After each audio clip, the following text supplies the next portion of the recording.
Good morning, students. Welcome to the 8th lesson, Watchman of the Lake. I hope you remember the drama.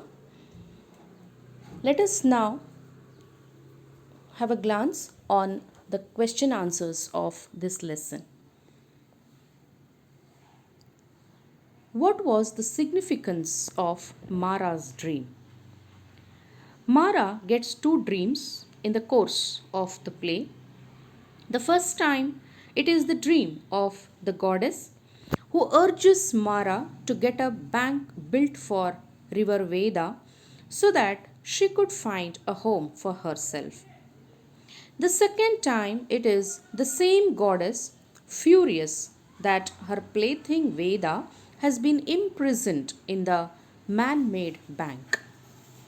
When Mara reminds her that it was at her behest that the bank was built, the goddess, who is in the mood of destruction, retorts that she is now ready for devastation.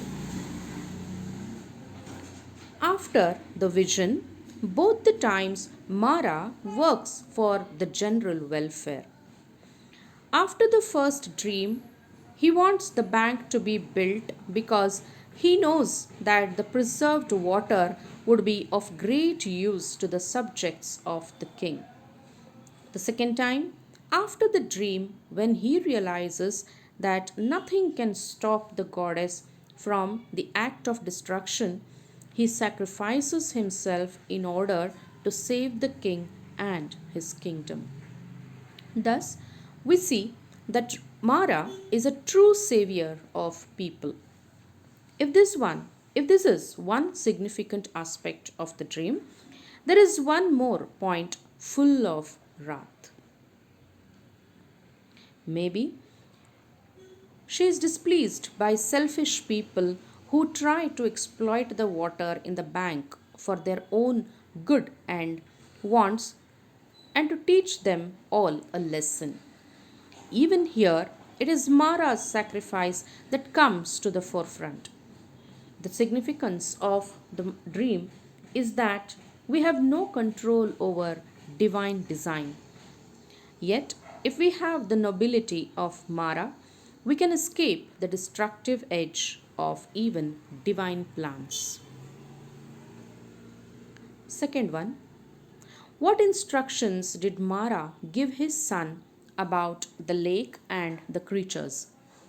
What light do these instructions throw on Mara's character? Mara reminded his son that he had to be the watchman of the lake after his death. Mara also shared with his son what the goddess had instructed him to do. She had commanded that nothing that flew, swam, or walked in those parts where the lake existed be killed as the place was sacred. So, Mara told his son that no killer should be allowed there. Whether they came with arrows for the gulls which skimmed over the water or with the rod for the fish. These instructions are given by Mara to his son. First of all, show that Mara was obedient to the goddess. Secondly, it shows that he was a great lover of nature. Thirdly, it shows his sense of responsibility. He wanted the lake and the bank to be taken care of in an exemplary way. At the same time, he was authoritative too. He did not allow anyone to exploit the bank. Yet, he did not deny anyone the just use of the water.